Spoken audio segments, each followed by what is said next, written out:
ইল্লাল্লাহু মুহাম্মাদুর রাসূলুল্লাহ সাল্লাল্লাহু আলাইহি ওয়াসাল্লাম আবু জান্দাল রাদিয়াল্লাহু তাআলা আনহুকে কষ্ট দেয়, নিজের পরিবারের লোক কষ্ট দেয়, নিজের বাবা কষ্ট দেয়, নিজের ভাইরা পর্যন্ত কষ্ট দেয়। পাথরের আঘাত করে পড়ে আবু জান্দাল রাদিয়াল্লাহু তাআলা আনহুকে ক্ষত বিক্ষত করে দেয় বাবা।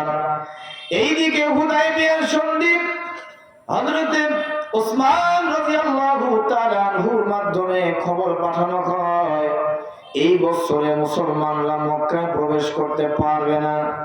যদিও অনেকগুলো সাহাবাদের নিয়ে নবীজি মদিনা থেকে রওনা দিয়ে মক্কার পাশে চলে আসছেন, হুদায়বিয়া নামক জায়গায় চলে আসছেন।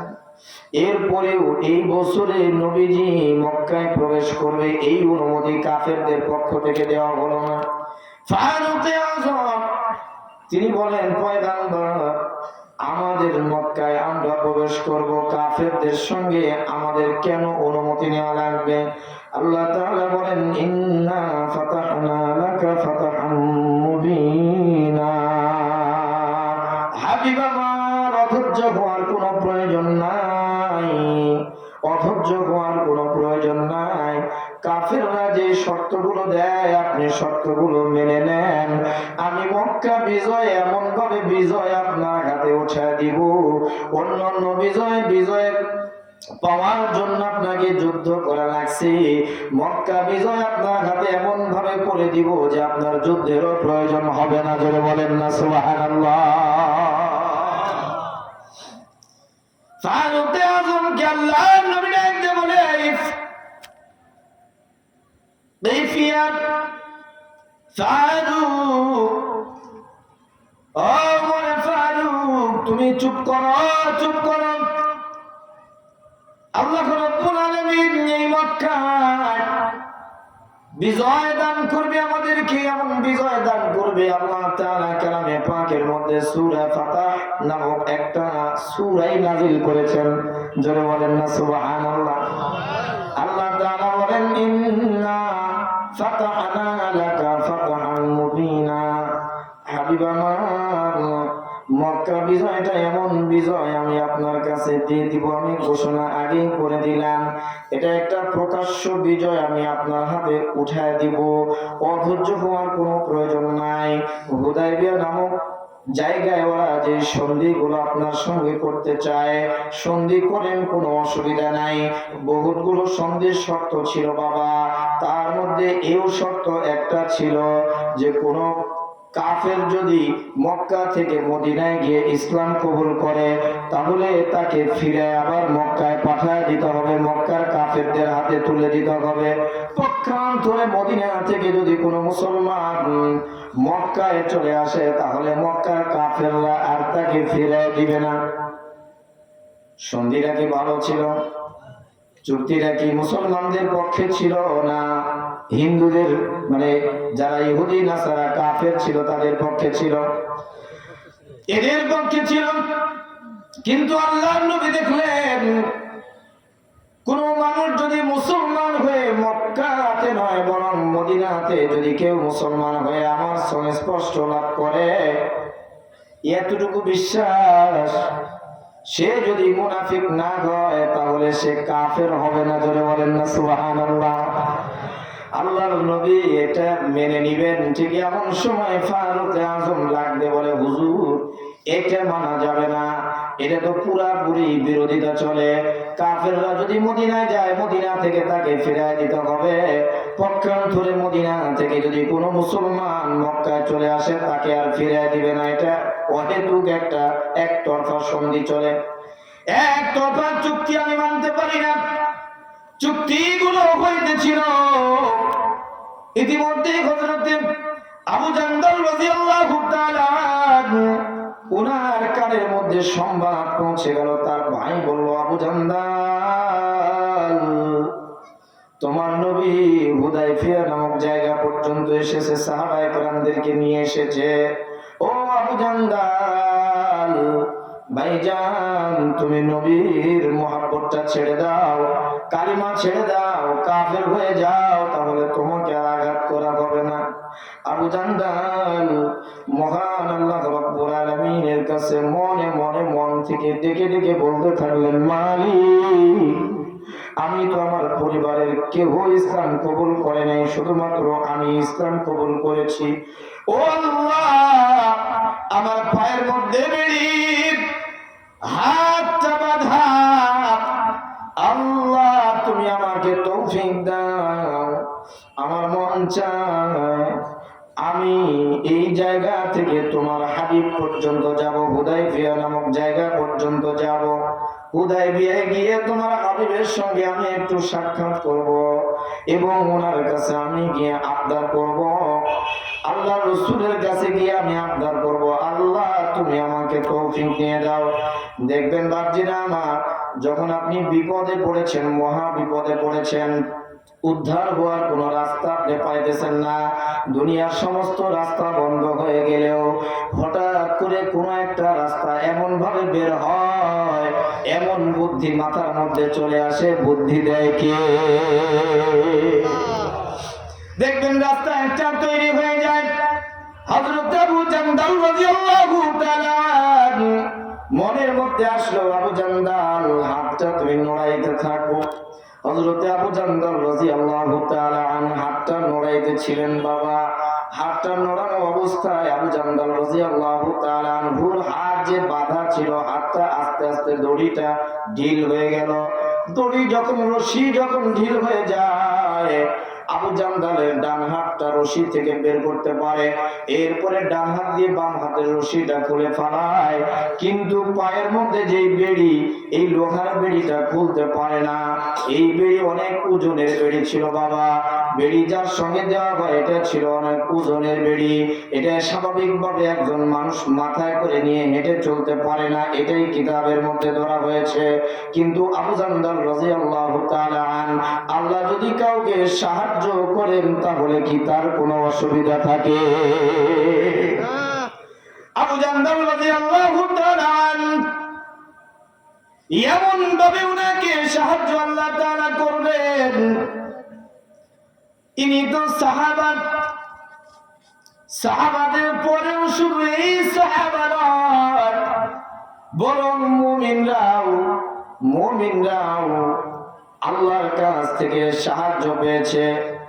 আপনি আমিও সাহায্য পেয়েছি। এমন এমন জীবনের ঘটনা গিয়েছে, ওই সময় এটা বলতে বাধ্য হয়েছে, আল্লাহ নিজ হাতে মনে হয় আমাকে এই জায়গা থেকে বাঁচিয়ে দিয়েছে। জোরে বলেন কথা ঠিক না ঠিক? আবু জান্দাল রাদিয়াল্লাহু তাআলা উনি যখন উনার পায়ের বেড়িটা এটা আল্লাহু আকবার বলে যখন উঁচু করলেন, আল্লাহ তাআলা ফেরেশতাদের দ্বারা সেটাকে জাগায় দেন। জোরে বলেন না সুবহানাল্লাহ। আবু জান্দাল পায়ের বেড়ি যার সঙ্গে দেওয়া আছে বাবা, এটা হাতে করে নিয়ে বুকের মধ্যে ধারণ করে, ছোট্ট মাসুম বাচ্চারা যেমনি ভাবে তার বইখানা নিয়ে, বই যেগুলো ব্যাগে থাকে ব্যাগটা নিয়ে বুকের মধ্যে নিয়ে এটে ধরে যেমনি ভাবে স্কুলে যায়, প্রাইমারিতে যায়, তেমনি ভাবে আবু জান্দাল রাদিয়াল্লাহু তাআলা যেটা একজন মানুষ উঁচু করে সম্ভব হবে না, এমন একটা পাথর আবু জান্দাল নিজের বুকে ধারণ করে বইয়ের মতো পাতলা মনে হয়, এটাকে নিয়ে ঘেটে ঘেটে হুদায়বিয়া নামক জায়গা পর্যন্ত পৌঁছে যায়। জোরে বলেন না আল্লাহু আকবার। সাহায্য কার? আরে জোরে বলেন কার?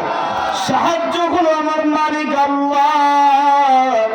সাহায্য যদি আমি পেতে চাই তাহলে আমাকেও আবু জান্দালের মতো ঈমান রাখতে হবে। কার উপরে? জোরে ডাকতে বলেন কার উপরে? আরো জোরে বলেন কার উপরে? আল্লাহ তাআলার উপরে ঈমান রাখতে হবে বাবা, মজবুতির সাথে ঈমান রাখতে হবে। আবু জান্দাল রাদিয়াল্লাহু তাআলা পায়ের বেড়িখানা বুকের মধ্যে ধরে নিয়ে যখন হুদায়বিয়া নামক জায়গায় চলে গিয়েছেন, 1 মাইল 2 মাইল 3 মাইল নয়, মক্কা থেকে 10 মাইল দূরে চলে গিয়েছে বাবা। কিলোমিটার নয়, 10 মাইল রাস্তা যাওয়ার পরে দেখে আল্লাহর নবী সাহাবায়ে কেরামদেরকে নিয়ে, কাফেরদের নেতাদেরকে নিয়ে সেখানে সন্ধিগুলো লিপিবদ্ধ হয়েছিল।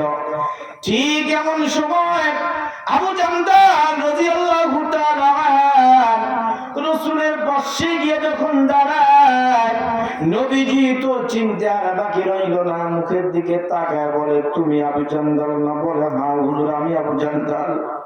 ও আবু জান্দাল, তোমার শরীরের কি অবস্থা? ক্ষত বিক্ষত শরীরে, কেন এত রক্ত দেখা যায়?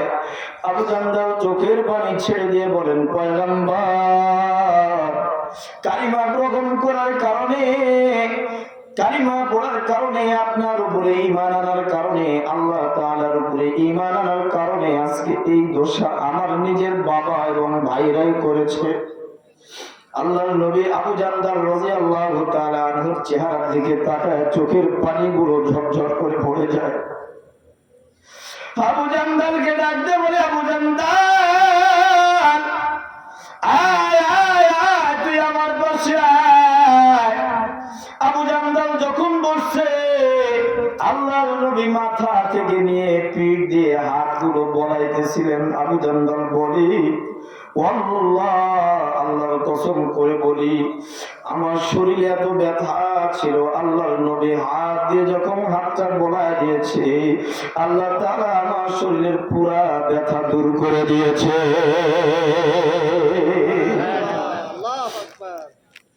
আবু জান্দাল এবার পয়গম্বরকে ডাকতে বলেন, পয়গম্বর, বহু বড় একটা আরজি নিয়ে আসছি গো পয়গম্বর। কি আরজি নিয়ে আসছো? আবু জান্দাল বলো বলো বলো। পয়গম্বর, আমি আর মক্কায় থাকতে চাই না, আমি আপনার সঙ্গে মদিনায় চলে যেতে চাই। এরা আমাকে নামাজ পড়তে দেয় না, এরা আমাকে ওযু করতে দেয় না, এরা আমাকে আল্লাহর নাম জোরে জোরে ডাকতে দেয় না। এই অবস্থায় আমি আল্লাহর নাম নিতে পারি না।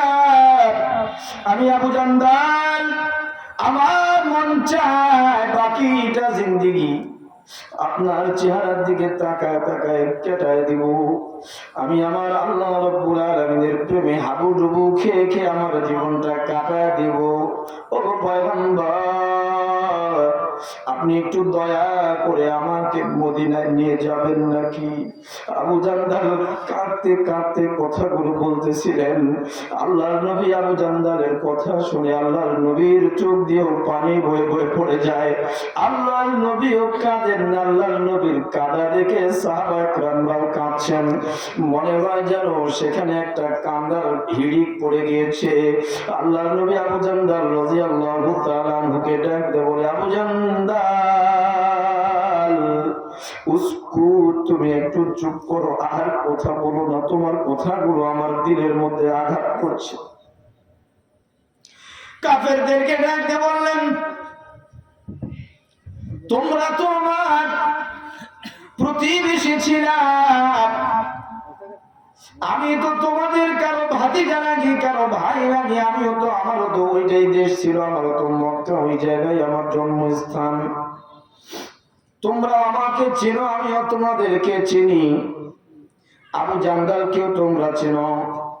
যদি একটু অনুমতি দাও, শুধু আবু জান্দালকে আমি এখান থেকে মদিনায় নিয়ে যেতে চাই।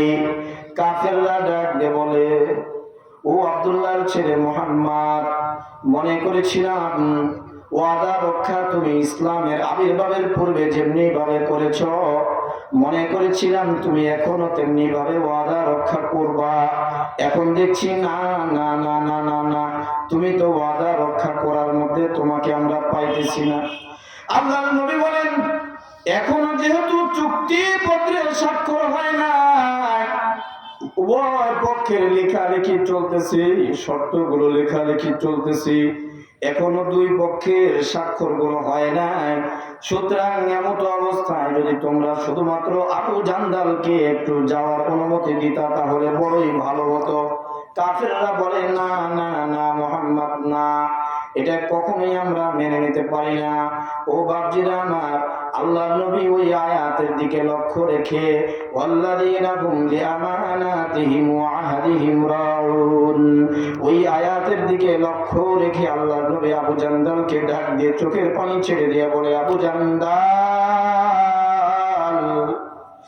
আমার মন চায় তোমাকে আমি মদিনায় নিয়ে যাই, কিন্তু যেহেতু এখানে চুক্তিপত্র হয়ে যাচ্ছে, লিপিবদ্ধ চলতেছে, লেখালেখির কাজ চলতেছে, আবু জান্দাল রে, আমার ইচ্ছা থাকার পরেও আমি তোমাকে মদিনায় যাওয়ার জন্য অনুমতি দিতে পারলাম না। জোরে বলেন না সুবহানাল্লাহ।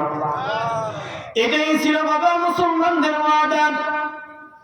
মুসলমানরা যে ওয়াদা করবে, ওয়াদা কখনো খেলাফ করবে না। অথচ আমরা যদি ওয়াদা করি, এই ওয়াদা কখনোই আমরা পূরণ করতে চাই না, পূরণ করতে চাই না। মুসলমানরা